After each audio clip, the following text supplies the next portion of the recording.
લોકો ભ્રમિત થઈ રહ્યા છે, ધર્મથી વિમુખ થઈ રહ્યા છે, આખો માર્ગ ચૂકી રહ્યા છે. એ બહુ જ મોટી દુઃખની વાત છે. શ્રદ્ધા અવશ્ય હોવી જોઈએ. માં જગદંબા આદિ શક્તિનો યજ્ઞ થવો જોઈએ, એની ઉપાસના થવી જોઈએ, એનું અનુષ્ઠાન થવું જોઈએ વિધિ વિધાન પ્રમાણે. પરંતુ અંધશ્રદ્ધા અને પાખંડ ન થવું જોઈએ. કહેવાનો મારો સુર દુર્ગા આટલા રૂપ પંચદેવ કહ્યા છે. પંચદેવની પૂજન અર્ચન આરાધના કરવાનું હરેક સનાતની હિન્દુ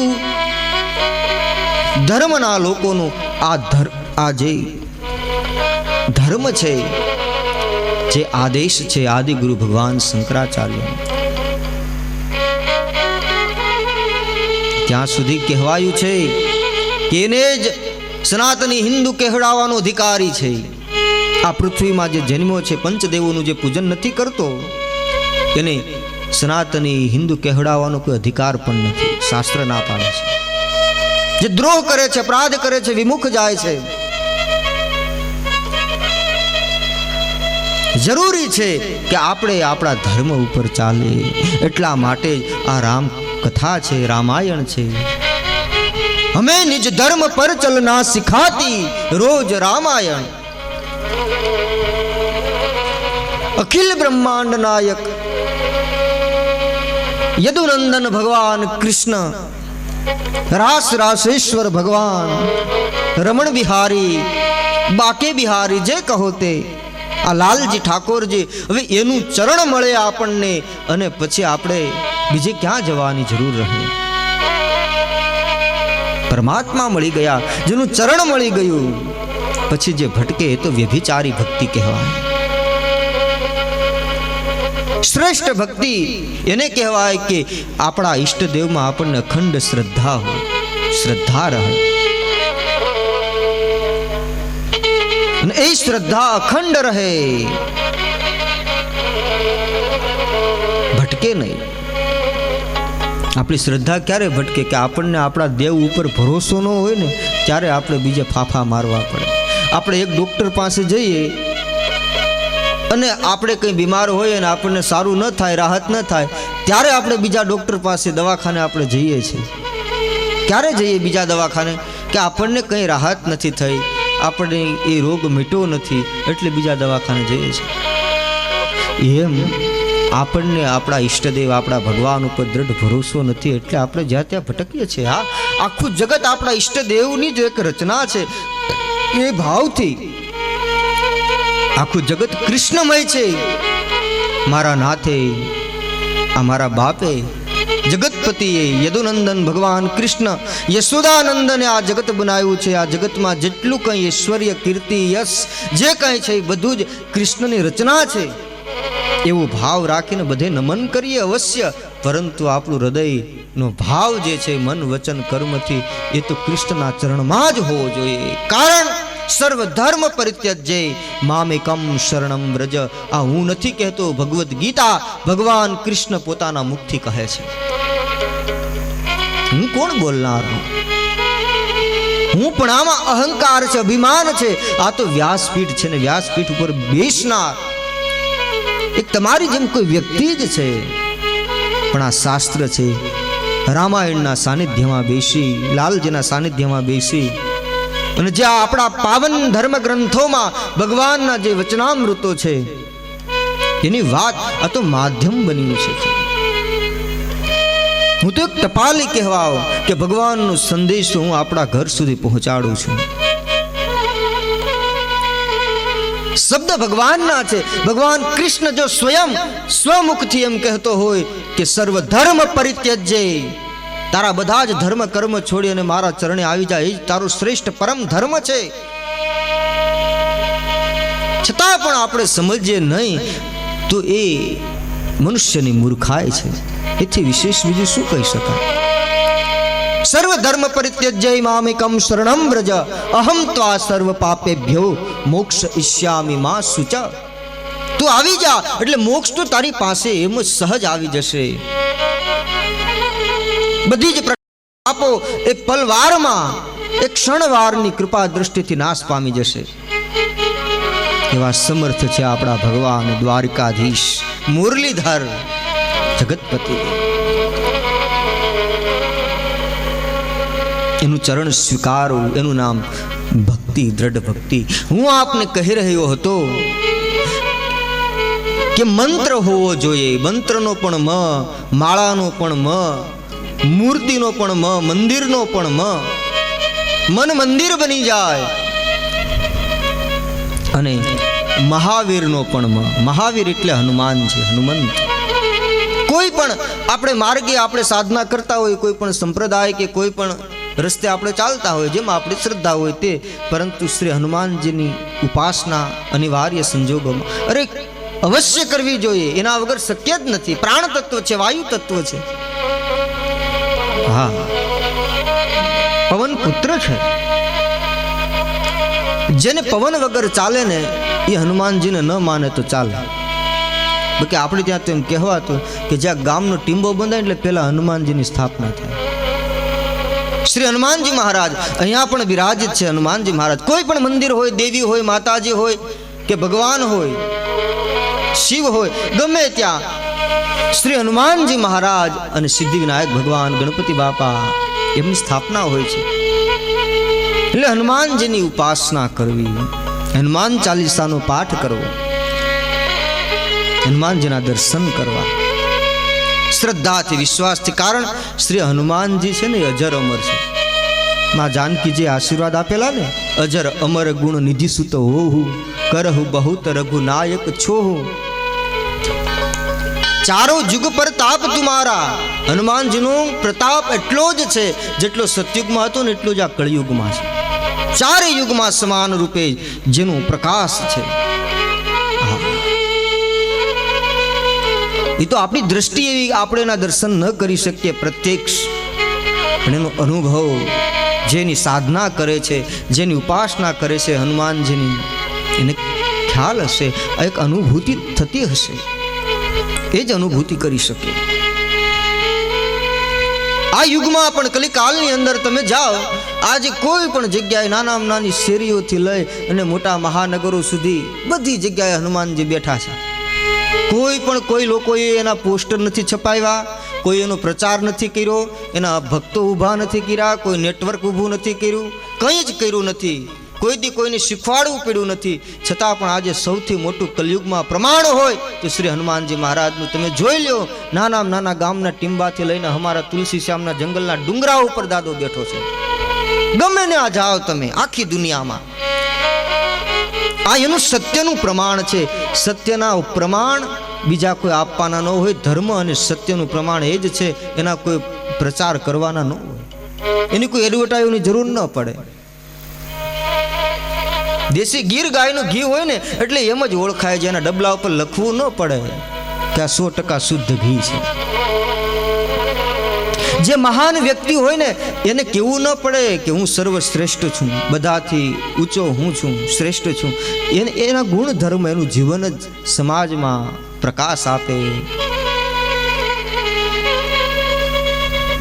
હમે નિજ ધર્મ પર ચલના સિખાતી હે રોજ રામાયણ. આપણને આપણા નિજ ધર્મ પર ચાલવાનું શીખવે છે આ રામાયણ.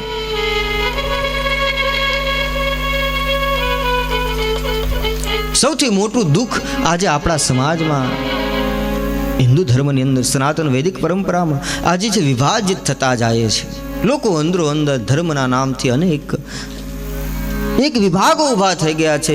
એ ભવિષ્ય માટે બહુ જ ખતરનાક છે. આપણે એક થઈને રહીએ, નેક થઈને રહીએ. એક તો ખરા જ, પણ નેક એટલે શ્રેષ્ઠ થઈને રહીએ. આપણે આપણો મૂળ ધર્મ જો એક હશે ને, આપણું શાસ્ત્ર એક હશે, આપણો ભગવાન એક હશે, તો આપમેળે આખો સમાજ, આપણો દેશ એક થઈને રહેશે. તો મહાવીર હનુમાન જે કેવું પરમ તત્વ છે કે બધાને બાંધીને રાખ્યા છે, એક કરીને રાખ્યા છે શ્રી હનુમાનજી મહારાજ. ચારો જુગ પર તાપ તુમારા, હે પ્રસિદ્ધ જગત ઉજિયારા. અને ત્યાં સુધી હનુમાન ચાલીસાનો પાઠ કરીએ એમાં આવે છે ચોપા.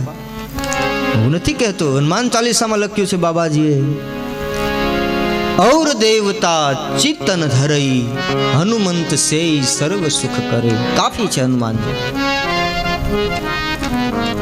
हनुमान जी काफी है। કહેવાનું મારું સુર મહાવીર એટલે હનુમાનજી પણ આ મનુષ્ય દેહ પરમાત્માએ આપ્યું ત્યારે એમની આરાધના ઉપાસના અવશ્ય કરવી જ જોઈએ, તેના વગર ભક્તિ શક્ય જ નથી। અને મંત્ર, માળા, મૂર્તિ, મંદિર, મહાવીર અને છઠ્ઠું મહાદેવ, મહાદેવ વગર પણ ભક્તિ અધૂરી છે। કોઈ પણ માર્ગે તમે નીકળો મહાદેવ।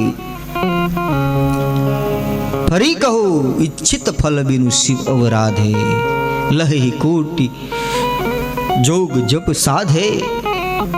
મહાદેવ વગર અસંભવ છે ભક્તિના માર્ગે। હરિના દ્વારનું એ મુખ્ય પ્રવેશ દ્વાર છે। મહાદેવની રજા વગર પ્રભુ ચરણોમાં આપણને જગ્યા નથી મળતી, દર્શન નથી મળતા, પ્રવેશ નથી મળતો। મહાદેવ અને સાતમું જો કહેવું હોય તો મકાર, સાતમો મકાર છે માં। માં માં એટલે દુર્ગા, શક્તિ, અંબા, ભવાની જે કહો તે, આ સાત મકાર છે। માની ઉપાસના માં વગર શક્ય નથી। માએ જન્મ આપ્યો છે એ માની અવગણના આપણે ન કરી શકીએ। જે માએ ઉદરમાં રાખ્યા છે એની આલોચના, નિંદા આપણાથી ન થઈ શકે। એનાથી મોટું પાપ આ જગતમાં બીજું કઈ હોય?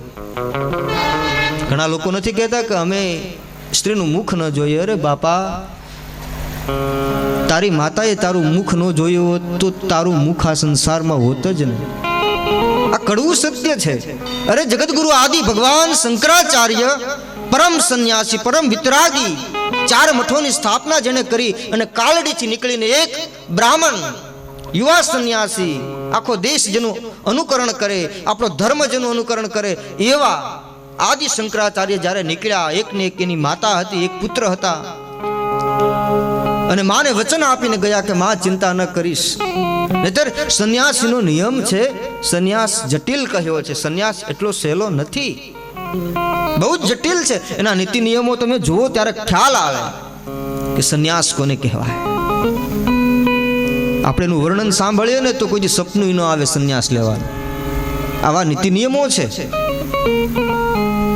એટલા સહેલા નથી। કપડા બદલે કઈ એવા ભગવા પહેરે સાધુ નથી થવાતું। કપડા ભી રંગ્યા મેં તો અંચળા ભી રંગ્યા। જય હો। જબ લગ અપનો મનડો ન રંગ્યો, કપડા ભી રંગ્યા સંતો અચલા ભી રંગ્યા।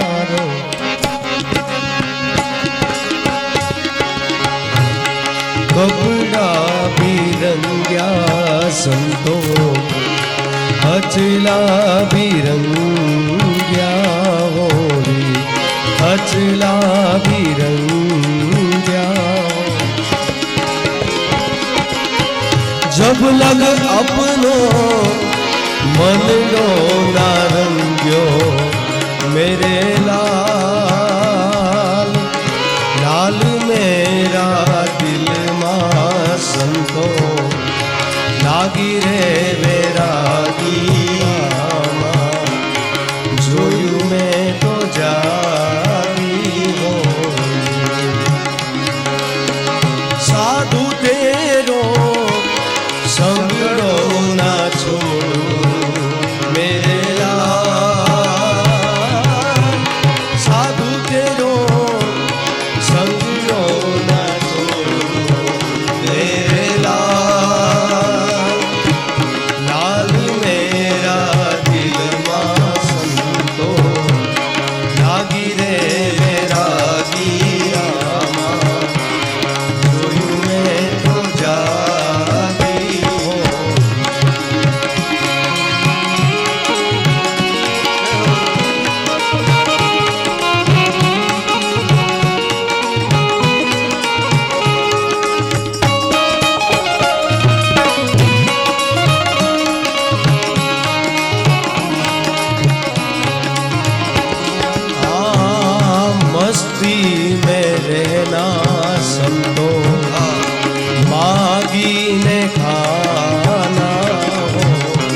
मागी में रहना संतो, मागी ने खाना हो।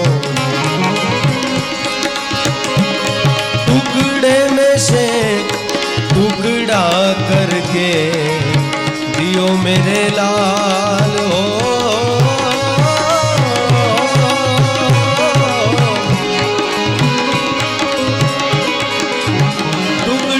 से टुकड़ा करके दियो मेरे लाल मेरा दिल मां संतो, लागी रे बैरागी आमा, जोयू में तो जागी हो, जोयू में तो जागी हो, जोयू में तो जागी।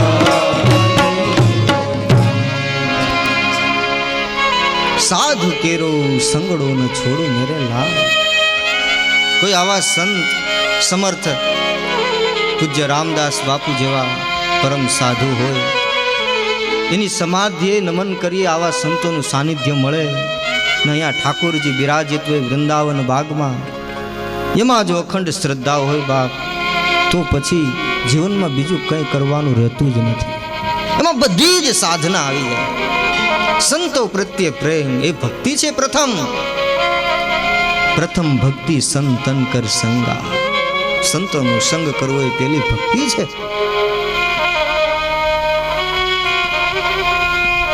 તો માની આરાધના, જગદંબાની આરાધના અવશ્ય હોવી જોઈએ જીવનમાં. મનુષ્યએ એક સનાતનીએ એ કરવી જ જોઈએ. ત્યાં સુધી અધૂરું કહેવાય. એટલા મકાર છે. તો મારો કહેવાનો મૂળ અભિપ્રાય કે રામાયણ આપણને આવું માર્ગ બતાવે છે, અને આ માર્ગ સદગુરુ બતાવે. સદગુરુ બેદ વિરાગ જોગ કે, વિબુધ બેદ ભવ ભીમ રોગ કે. સદગુરુ કોઈ સંત સદગુરુ એ વેદ છે. સદગુરુ વેદ બચન વિશ્વાસા, સંજમ યહન વિષય કે આશા. સદગુરુ વેદ છે. તો કબીર સાહેબે કીધું સદગુરુ ધોબી જ્ઞાન જલ.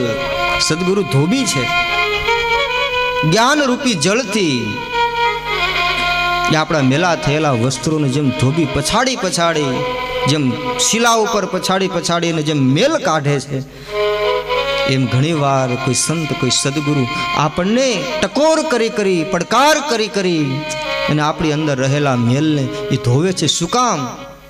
એનો નાશ કરવા માટે નહીં, પણ એ કપડાને વધારે ઉજળું કરવા માટે.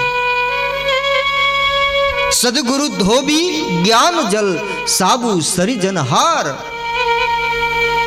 સુરતા શિલા પર, સુરતા રૂપી શિલા ઉપર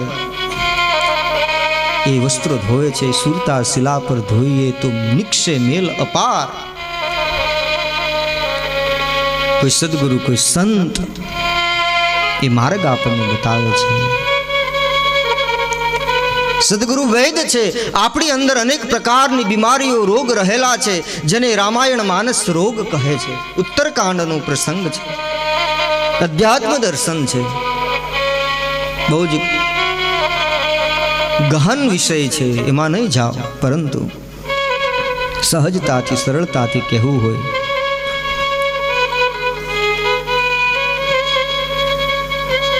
તો આ માનસિક રોગથી જગત પીડિત છે.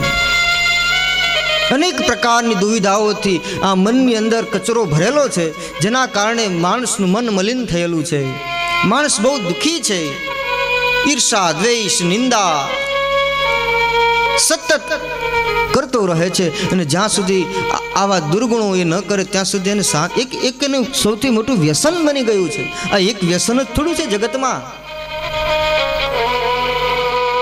એક કવિની ઘટના છે. શેખ સાદી કરીને કવિ, ઈરાનના કવિ, વિદ્વાન કવિ, એમના પોતાના અનુભવની વાત એ કરે છે બાળપણની, કે પોતે એ બીજા ધર્મના અનુયાયી હતા. એટલે હવે બન્યું એવું કે એના પિતા રાત્રિના સમયે જાગી અને ભગવાનની બંદગી કરે છે, પ્રાર્થના કરે છે.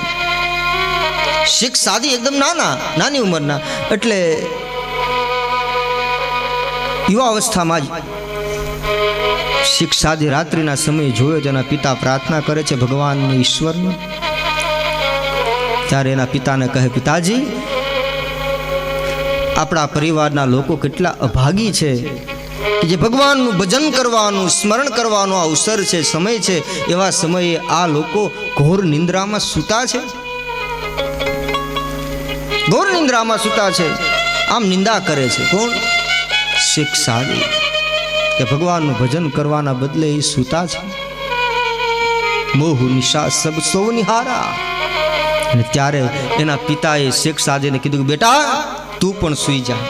તારે જો જાગી અને નિંદા જ કરવી હોય, આ સૂતા એની નિંદા જ કરવી હોય, તો તારે આ પ્રાર્થના કરવાની જરૂર નથી, તું સૂઈ જા. સમાજમાં બને છે આવું, કોઈ મંદિરે જાતો હોય વ્યક્તિ, એ સારી વાત કહેવાય, નમન કરવા યોગ્ય છે. પણ કોઈ બીજો વ્યક્તિ મંદિરે ન જાતો હોય ને એની માટે આખો દિવસ પાછો એ નિંદા કરતો હોય, જેને પોતે કેમ ગિરનાર ઉપાડી લીધો હોય. તું જા છો મંદિરે, બહુ સારી વાત છે, પણ બીજા ન જાય તેની આલોચના કરવાનો અધિકાર કોઈને નથી આપ્યો. ધર્મ ના પાડે છે. કોઈ વ્રત ઉપવાસ કરતું હોય તો કરે બરાબર, પણ કોઈ ન કરે, કોઈને એ ન કરી શકે તો વાત જુદી છે. તે કઈ પાપી છે, નરકમાં જશે ને આવી વાતો આ કઈ આપણા શાસ્ત્રો નથી કરતા. એ મૂઢ લોકોએ પ્રસારિત કરેલી વાતો છે. ન કરે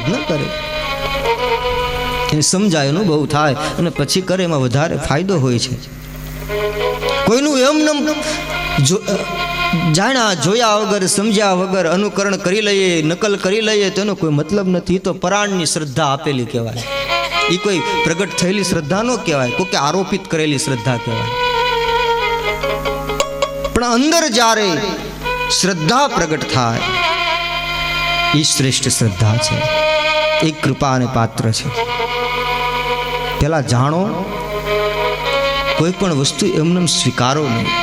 આપણું શાસ્ત્ર કહે છે, રામાયણ કહે છે, ભગવાન રામ પણ જ્યારે જ્યારે બોલે છે, કૃષ્ણ પણ જ્યારે જ્યારે બોલે છે, ભગવદ્ ગીતાનું દર્શન કરો તમે.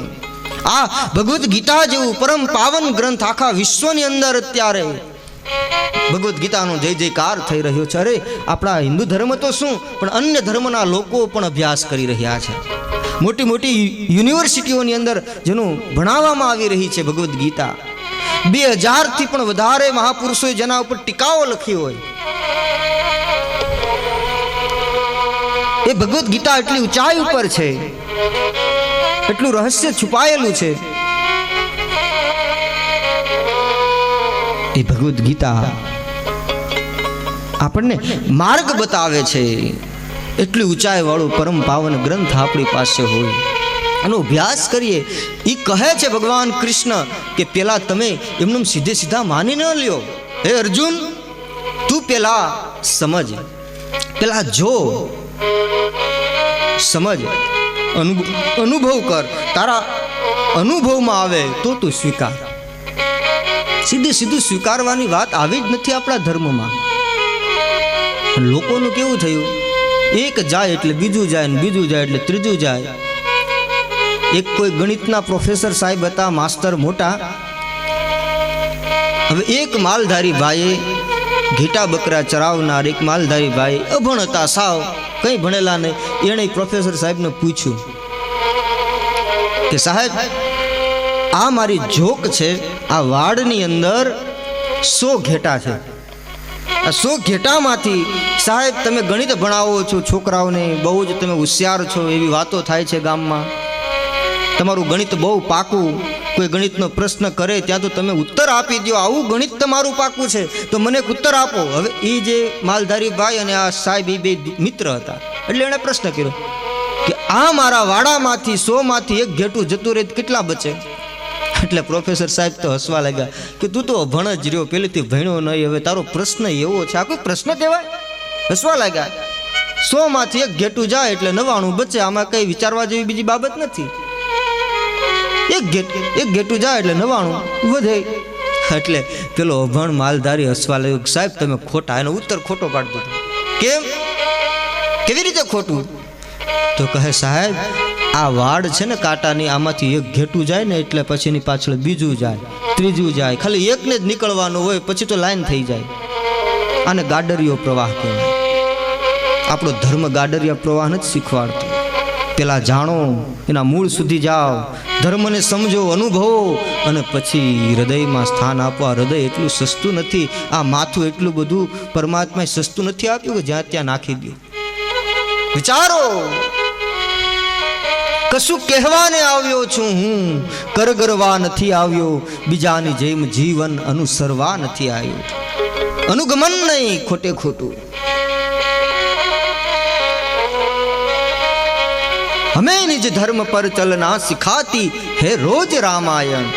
આપણને આપણા પાવન ધર્મ ગ્રંથો, અરે શાસ્ત્ર તો ઘણા દૂર રહે છે. હજારો વર્ષ પહેલા, 7,000 વર્ષ પહેલા પ્રભુ રામ પધાર્યા. 5,500 વર્ષ પહેલા ભગવાન કૃષ્ણ પધાર્યા. એથી નજીક આવીએ આપણે. મધ્યકાલીન યુગમાં સંતો મહાપુરુષો આવ્યા, આચાર્ય ચરણો આવ્યા. એ સમયમાં ભક્ત ચરિત્રો આવ્યા. કેટલા ભક્તો મહાપુરુષો. અને એમાં આપણી આ ગુજરાત અને સૌરાષ્ટ્રની ભૂમિ વિચાર કરો. સંતો ભક્તોની ધરા કહેવાય સૌરાષ્ટ્રની ધરા. અરે આપણું ગિરનાર, ગિરનારની ભૂમિ એ તો મહિમાવંત ભૂમિ છે, સંતોની ભૂમિ છે. જ્યાં ગુરુદત્ત ભગવાન બિરાજિત છે, જ્યાં જગદંબા માં અંબાના બેસણા છે. સિદ્ધ 84, 52 વીર, 64 જોગણી, કેટલું નવનાથ, સિદ્ધ 84 ચિરંજીવીઓ જ્યાં ગિરનારમાં નિવાસ કરે છે, એમ સંતોનો ભાવ છે. એવી પરમ પાવન ધરા. અરે ભક્ત ચરિત્રોને યાદ કરીએ ને, લોકો એમ કહે નિરાશ થઈને કે હવે તો આ કળયુગ આવી ગયો, હવે સમય બગડી ગયો, હવે કંઈ છે નહીં, ધર્મ હવે કોઈ માનતું નહીં. એમ નિરાશ નથી થવાનું. હા, યુગનો પ્રભાવ અવશ્ય હશે બાપ. યુગ કલયુગ છે એટલે એનો પ્રભાવ તો રહેવાનો જ. તો કલયુગ કહેવાય શાનો? પરંતુ આપણે આપણો નિજ ધર્મ ઉપર ચાલતું રહેવાનું છે. આપણો ધર્મ આપણે નિભાવવાનો છે. અને આપણે માટે સૌથી મોટું બળ હોય ને તો આપણા સમયમાં થયેલા ભક્તો, સંતો. અહીંયા 100 વર્ષ જેટલું સમય થયો એમ કહેવાય. આ વડીલોને ખ્યાલ હશે, સમર્થ સંત શિરોમણી રામદાસ બાપુના જેમને દર્શન કર્યા હશે, એમનો અનુભવ જેમને થયો હશે, એમનું સાનિધ્ય જેને મળ્યું હશે. આ બધા પ્રમાણો છે. આ ભક્તિ અને રામ ભજનનું પ્રમાણ છે. આ કઠિન કલિકાલની અંદર પણ એથી વિશેષ બીજા કયા પ્રમાણો આપતા? યાદ કરું, જુનાગઢનો મહેતો નરસિંહ મહેતો નાગરને થોડી મિનિટો માટે યાદ કરી લો, પછી કથામાં પ્રવેશ કરું છું. કારણ કે 2 દિવસથી મનમાં એમ થાય છે કે નરસિંહ મહેતાને યાદ કરું. સ્મૃતિમાં આવે છે નરસિંહ મહેતા.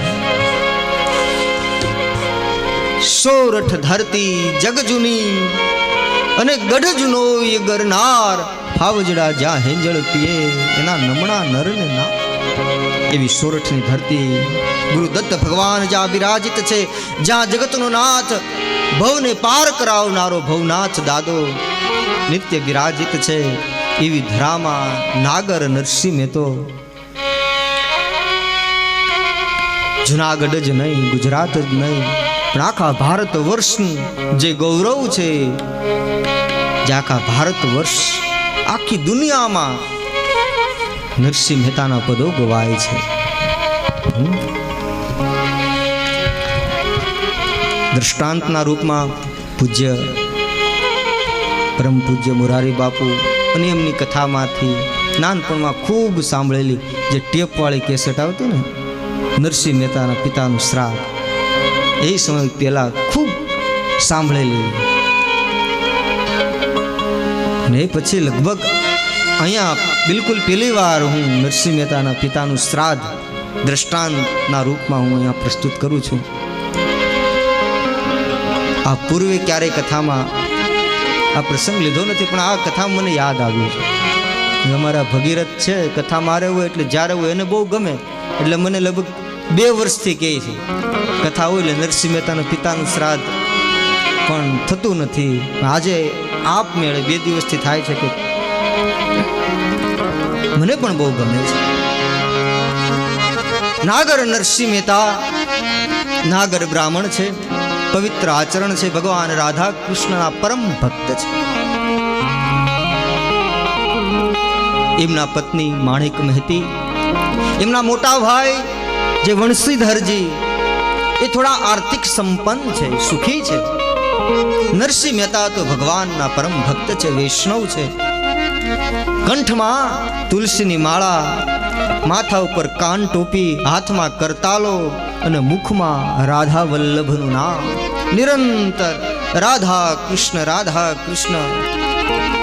જેનું શયન રાધા કૃષ્ણથી થાય, જેનું જાગવું રાધા કૃષ્ણ શબ્દથી થાય, રાત દિવસ જેના રોમે રોમમાં રાધા કૃષ્ણ છે. આવી ભક્તિ નરસિંહ મહેતાની. અને એ નરસિંહ મહેતા જુનાગઢમાં રહે છે, નાગરોની નાત છે, એકદમ સંસ્કારી અને ચતુર હોશિયાર સમાજ એ નાગરોનો સમાજ. જુનાગઢમાં નિવાસ કરે. એમાં એમના મોટા ભાઈ જે વંશીધરજી પ્રતિ વર્ષ શ્રાદ્ધ પક્ષ આવે એટલે પોતાના પિતાનું શ્રાદ્ધ કરે. પોતાના પિતાનું શ્રાદ્ધ કરે. નરસિંહ મહેતા તો ગરીબ એટલે કંઈ કરી ન શકે, આર્થિક પરિસ્થિતિ નહીં એટલી બધી સારી, પણ મોટા ભાઈને મનમાં થોડોક અહંકાર, થોડીક સંપત્તિ અને થોડીક સત્તા. નરસિંહ મહેતો ગરીબ એટલે થોડોક રૂવાબ બતાવે. એ વંશીધરજી એમના પિતાનું શ્રાદ્ધ કરવાનું છે અને એ નોતરું દેવા માટે નાગર નરસિંહના ઘરે જાય છે. નરસિંહ મહેતાના આંગણે જઈ અને ડેલી એની અંદર પ્રવેશ કર્યો ત્યારે નરસિંહ મહેતાનું તો એક નાનકડું એવું કુટિયા જેવું મકાન હતું. એ ભગવાન રાધા કૃષ્ણની મૂર્તિ નાની નાની, અને એમાં પોતે નરસિંહ મહેતા ઠાકોરજીની સેવા પૂજા કરે, થાળ ઠાકોરજીને ધરે ને એક પછી એક ભગવાન કૃષ્ણના મધુર મધુર પદો ગાય છે. ભાવ વિભોર બને છે, આંખમાંથી આંસુડા પડે. એ જ નરસિંહ મહેતાની સાચી સંપત્તિ છે. માણક મહેતી પણ એમના પતિને અનુકૂળ જીવન જીવે છે. ભક્તિ માર્ગમાં નરસિંહ મહેતાને પૂરો સાથ આપ્યો છે. સંતોની દૃષ્ટિ કેવી હોય? સંત તુકારામના પત્ની એકદમ એમના પતિથી વિમુખ હતા, કર્કશા વાણી વાળા હતા. કોઈ સંત તુકારામને પૂછ્યું કે તમારા પત્ની તમારાથી વિરોધમાં હાલે, તમારો વિરોધ કરે, તમારી સાથે બરાબર જીવન જીવતા નથી, અનુકૂળ જીવન જીવતા નથી, તો તમે ભક્તિ કેવી રીતે કરી શક્યા, ભગવાનને કેવી રીતે પામી શક્યા? ત્યારે સંત તુકારામ કહે કે મારા પત્ની મારાથી વિમુખ હતા ને, અનુકૂળ નહોતા ને, એટલે મને એમાં માયા ન લાગે, એટલે મને ભગવાનની અંદર માયા લાગી, એટલું ભગવાનને ભજી શક્યો. તો સંત કબીર જેવા ને અનુકૂળ હતા. તો કોઈ પ્રશ્ન કર્યો સંત કબીર સાહેબને કે સાહેબ, તમે સંસારમાં રહો છો, ગ્રહસ્થી છો, છતાં પણ તમે પરમાત્માને કઈ રીતે પામી શક્યા? તો કહે મારા ધર્મપત્ની મને અનુકૂળ છે, મારા પગલે પગલે ચાલે છે, એટલા માટે. અને નરસિંહ મહેતાના એવા ધર્મપત્ની, કોઈ નરસિંહ મહેતાને કહે કે તમારા પત્ની ગુજરી ગયા, તો કહે ભલું થયું ભાંગી જંજાળ, સુખે ભજશું શ્રી ગોપાલ. આ નરસિંહ મહેતા, નાગર નરસિંહ મહેતા ભગવાનનું ભજન કરે છે, લાલજીનું ભજન કરે છે, રાત દિવસ રાધા કૃષ્ણનું નામ. એમાં એમના મોટા ભાઈ વંશીધરજી જ્યાં પ્રવેશ કર્યો અને આવતા વેત જ બૂમાબૂમ કરી મૂકી છે. વિવેક ચૂકીને બોલ્યા છે, ક્યાં ગયો પેલો ભગત? આખો દિવસ ભગવાનનું નામ લીધા કરે છે, શંખ વગાડ્યા કરે છે, ઘંટડીઓ વગાડે છે, બીજું કંઈ કામ નથી. રાત દિવસ એક જ કામ કરે છે, ભક્તિનો ઢોંગ કરે છે. આવા બધા શબ્દો બોલે છે. વંશીધરજી અને કહે કે તમારે તો કોઈ દિવસ કંઈ કરવું નથી, કંઈ ખબર નથી, સમાજમાં તમારે જવું નથી, પિતાજીનું શ્રાદ્ધ છે આજે, પતિ પત્ની બની જોડે આવી જજો. ઘણા બધા કાર્યો કરવાના હોય છે, કામ કરવાનું હોય છે, તમે તો કોઈ દિવસ કંઈ કરતા નથી. આવું બધું બોલવા લાગ્યા જ્યારે વંશીધરજી. ત્યારે નરસિંહ મહેતાના જે ધર્મપત્ની છે એ રસોડામાં ઊભા છે, પણ એક બારીની આડ લઈ અને ઊભા રહ્યા. લાજ કાઢી, ઘૂંટો કાઢી અને પોતાના પિતાનું પતિનું આવું અપમાન જ્યારે કર્યું એ કેમ સહન કરી શકે? ત્યારે અતિ વિવેકથી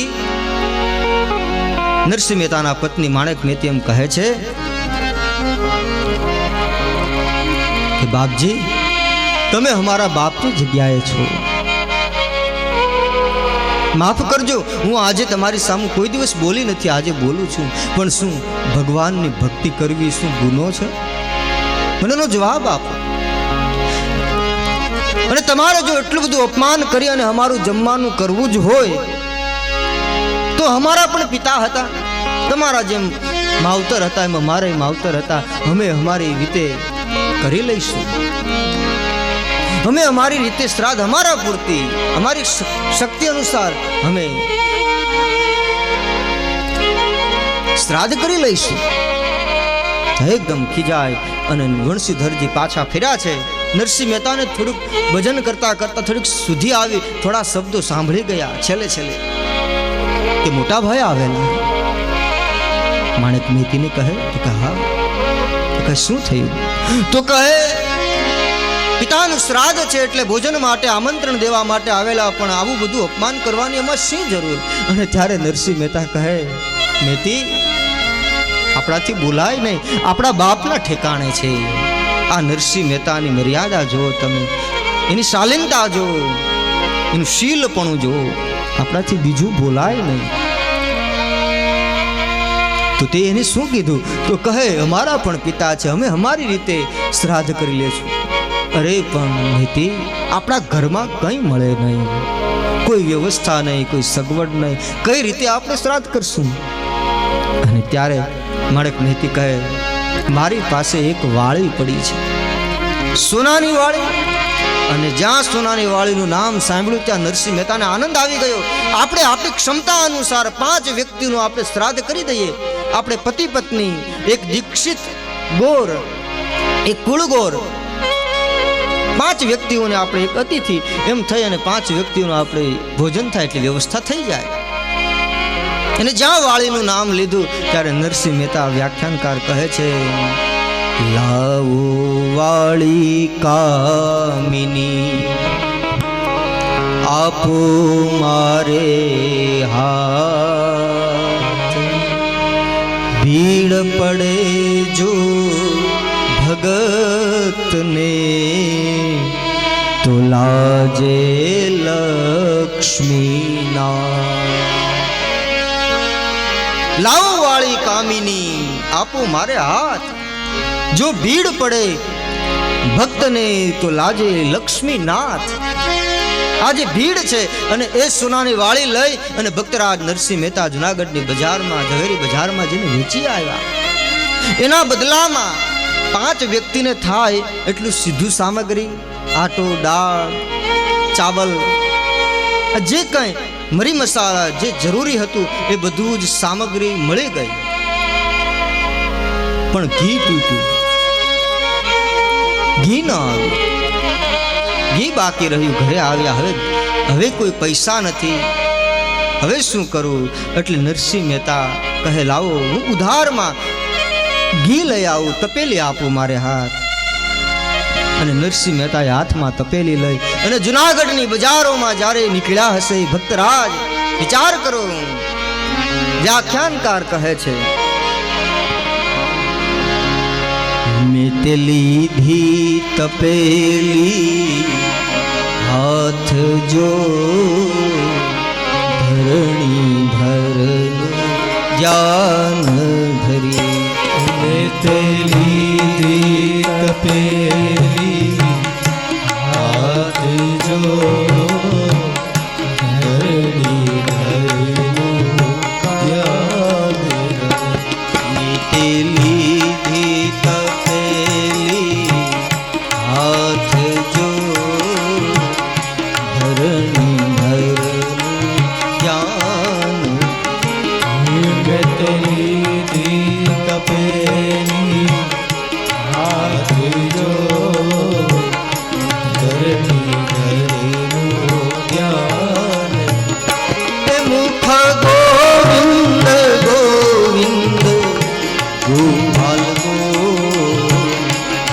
ધર્મધરનું જ્ઞાન હે મુખ ગોવિંદ ગોવિંદ ગોપાલ જો ધરણી ધરનું જ્ઞાન એ મુખ ગોવિંદ ગોવિંદ ગોપાલ ગો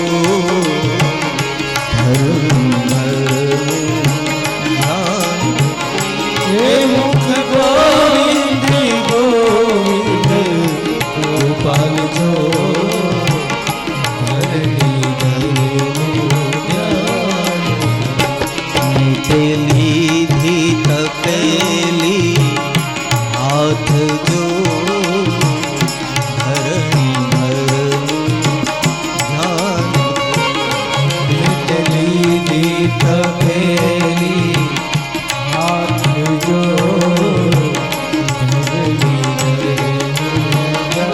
નેતાજી હાથમાં તપેલી લઈ અને બજારમાં નીકળ્યા છે. એક દુકાને જાય, તપેલીમાં ઘી ભરે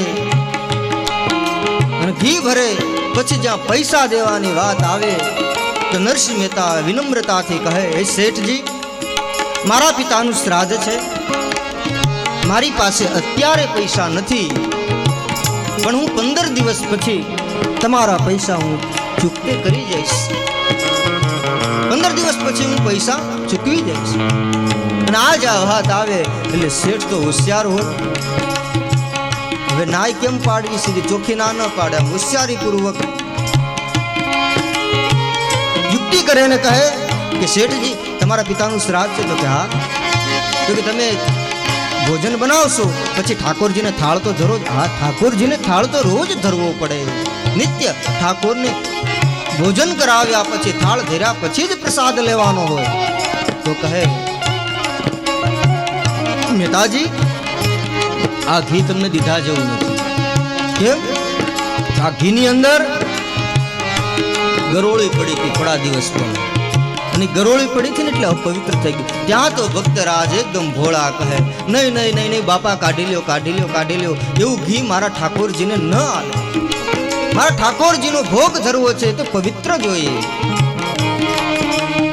ત્યાં આમ આમ જે તપેલી હતી ને, એ તપેલી જેમ આમ ધોબી કપડા નીચવે ને, આખી તપેલી નામ નીચવી નાખ્યો, સાફ કરી દે. એમને એમ લાગે કે આગળી ધોઈ છે. નરસિંહ મહેતાનું મુખ દેખાય તપેલીમાં, આવી તપેલી કરી દે. અને આગળ બીજી દુકાને જાય તો ફરી પાછું ઘી આપે, જોખાઈ જાય. અને પૈસાની વાત આવે એટલે કહે, ભક્તરાજ, તમને અમે થોડા ના પાડીએ, પણ આમાં તો આમ છે એટલે તમને દીધા જેવું નથી. કઈ ને કઈ યુક્તિ કરે, ચતુરાઈ કરે અને ઘી પાછું લઈ લે. આમ ઘણી દુકાને ફર્યા ભક્તરાજ, પણ બધાય સૌ સૌની રીતે ચતુરાઈ કરી અને મહેતાને છેતરે છે. આ ભોળિયો ભગત છેતરાય છે. અને આગળ જાય તો આગળ એક છેલ્લી દુકાન બાકી રહી, ભવનાથ વાળા રસ્તે દામોદર કુંડનો માર્ગ છે. અને ત્યાં કોઈ ખૂણે કોઈ ઓળખીતા તો હોય ને, જ્યાં એક શબ્દને ગોતો ત્યાં સંહિતા નીકળે, અને જ્યાં કૂવો ખોદો ત્યાં સરિતા નીકળે. સાવ અલગ તાસીર છે આ ભૂમિની, અહીં મહાભારત વાવો અને ગીતા નીકળે. જનક જેવા આવી હજુ હળને હાકે, તો આ ધરતીમાંથી હજુ સીતા નીકળે. હજી દબકે છે લક્ષ્મણની રેખા, કે ત્યાંથી રાવણો બીતા બીતા નીકળે. અરે ગુરુદત્ત જેવાની જો અહીં ફૂંક લાગે તો તપના ધૂણા હજી દગીતા નીકળે. કવિ દાદ કહે છે, દાદ આ નગર તો છે સાવ અજાણ્યું, દાદ આ નગર તો છે સાવ અજાણ્યું, પણ કોઈ ખૂણે કોઈ ઓળખીતા તો નીકળે. એમ બધાએ અપમાન કર્યું મહેતાનું, બધાએ છેતર્યા, પણ કોઈ એક વૈષ્ણવનો હાથ હતું, કોઈ ઓળખીતું તો કોઈ ખૂણામાં નીકળે. મહેતાજીએ એ વૈષ્ણવનો હાથ જોયું અને ત્યાં ગયા. વ્યાખ્યાનકાર કહે છે, એક વૈષ્ણવ જનનું હાથ જો ધરણી હરનું ધ્યાન એક વૈષ્ણવજનનું હાથ જો ધરણી ધરનું ધ્યાન ધરે એ મુખ ગોવિંદ ગોવિંદ ગોપાલ ગોવિંદ ધરણી હરનું ધ્યાન એ મુખ ગોવિંદ ગોવિંદ ગોપાલ જો ધરણી ધરનું ધ્યાન એક વૈષ્ણવ જનનું હાથ જો હરણી હરનું ધ્યાન વૈષ્ણવજનનું હાથ જો ધરણી ધરનું નરસિંહ મહેતા એ વૈષ્ણવનું એક હાથ હતું, એક પરમ વૈષ્ણવ ભગવાનનું રાધા કૃષ્ણને માનનારો એ વૈષ્ણવ જ્યાં ભક્તરાજ નરસિંહ મહેતાને જોઈ ગયો એટલે જ દોડ્યો છે. દુકાનમાંથી સીધો બહાર આવી અને ભક્તરાજ નરસિંહ મહેતાના ચરણોમાં પડી ગયો. પ્રણામ ભક્તરાજ પ્રણામ. અત્યારમાં પ્રાતકાલે મને તમારી જેવા એક પરમ વૈષ્ણવના દર્શન થયા, ભક્તના દર્શન